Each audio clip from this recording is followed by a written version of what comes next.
Okay, this is recording, and it'll be available on my teacher page.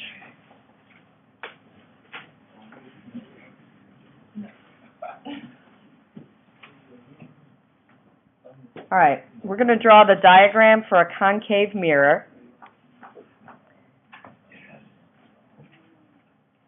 And before I actually draw the sort of the more complicated version, and we figure out, what type of an image is formed, we're going to just look at it from a more general perspective.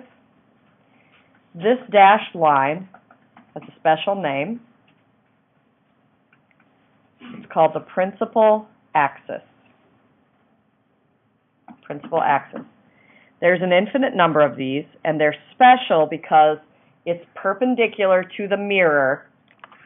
If you were to, instead of looking at this curved mirror like a sphere, I want you to think of it like a whole bunch of little flat mirrors, okay? So at a tangent spot right in the middle, the flat mirror spot, that intersection, this tangent, will be perpendicular to this principal axis, okay? And that's a good reference line because light behaves in a very predictable way. So a light ray that were to shoot along this principal axis and strike the surface perpendicular will bounce back how? Straight back, that's right. So we're choosing that one on purpose. The following is also true. Any light ray that enters the mirror parallel to the principal axis will bounce back, and it's still following the law of reflection. So now imagine another little mirror right here, tangent to the circle, okay? And so that's just incoming light and outgoing light following the law of reflection. So like these angles are the same right here, and those interior angles are the same. So that's what we did on Friday. Incoming light and outgoing light bounce at the same angle. This is pool table physics, right? Law of reflection. So that's what we're going to do. We're going to have a whole bunch of light rays that do that. So anytime you have a light ray that is parallel to the principal axis, it'll strike a surface like a little mini mirror that's tangent, and it'll reflect back. Oh, but look, there's a crisscross there, right? That is not just an accident. That is correct. That spot has a special name, and it's called the focal point. So we're going to draw a couple more of these parallel light rays. Wait, is that the point on the principal axis? Yes, it is. And we'll draw one more here. These are all parallel to the principal axis. And I actually didn't do that on purpose, but the good news is it does happen in reality. Sometimes when you're near the outer edge of a circular mirror, you won't get a nice crisp focal point. You'll get a little bit of dispersion. It has a special name. It's called spherical aberration. It's from the same root as to abhor something. So who knows what it means if I say, I abhor you, Wesley. What does that mean?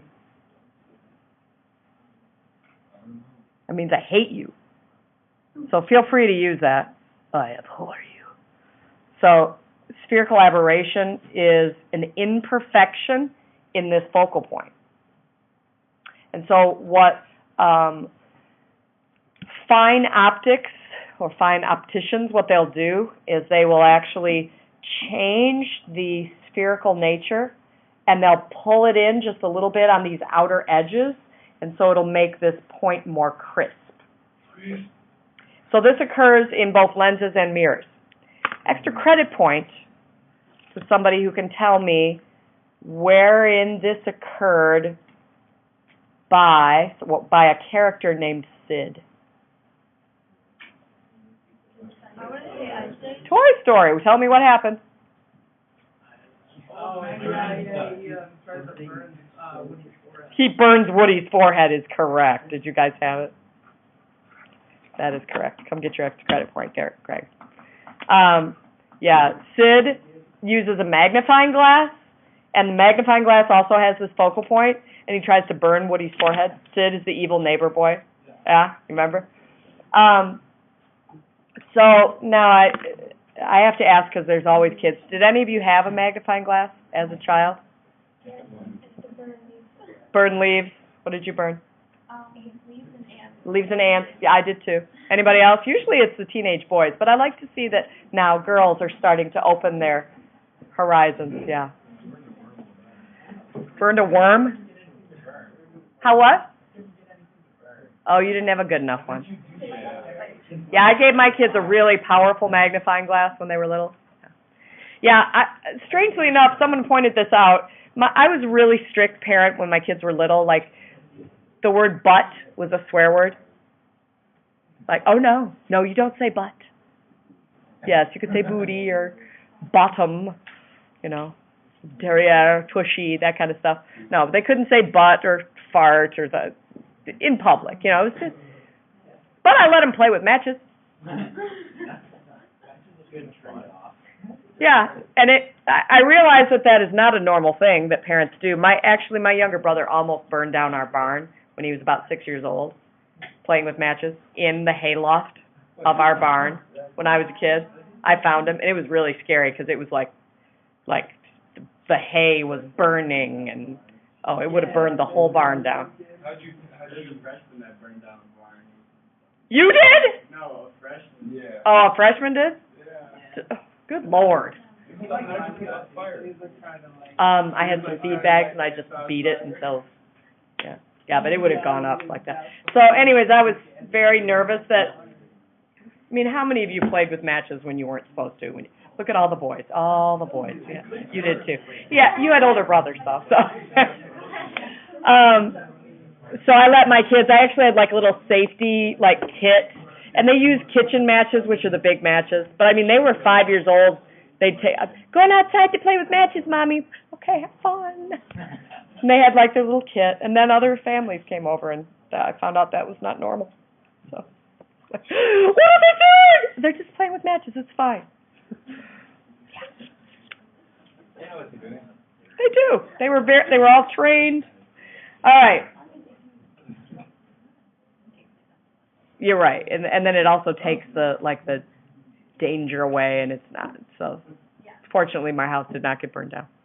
I got in trouble because I got to play with matches, but I tried to see what would burn and what wouldn't, and it wasn't acceptable on my mom's dinner plate when it was raining outside. Gotcha. Oh, okay. So you. Them on the counter, so I got a blade out and tried to burn things on the plate. Yeah.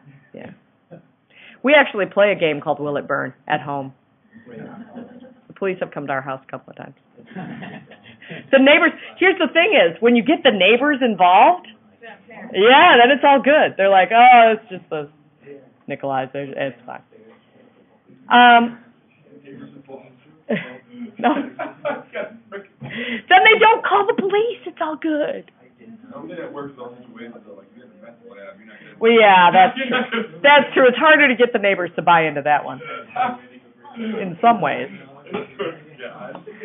All right, so this distance from the mirror to this spot is called the focal length, and there is a relationship, this focal length, to the radius of curvature. Now, it looks in this picture like maybe this is also the radius.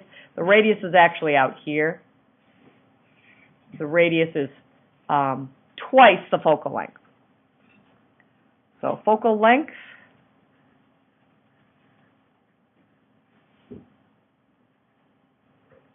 is distance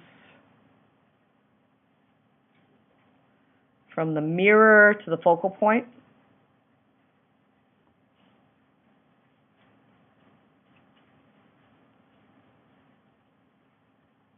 Okay? And that is equal to half the radius.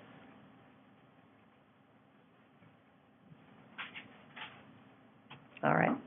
So now, how do we take this and turn it into a method for figuring out what images are created? Because this is just doing that SID thing and figuring out, you know, how to find the focal point.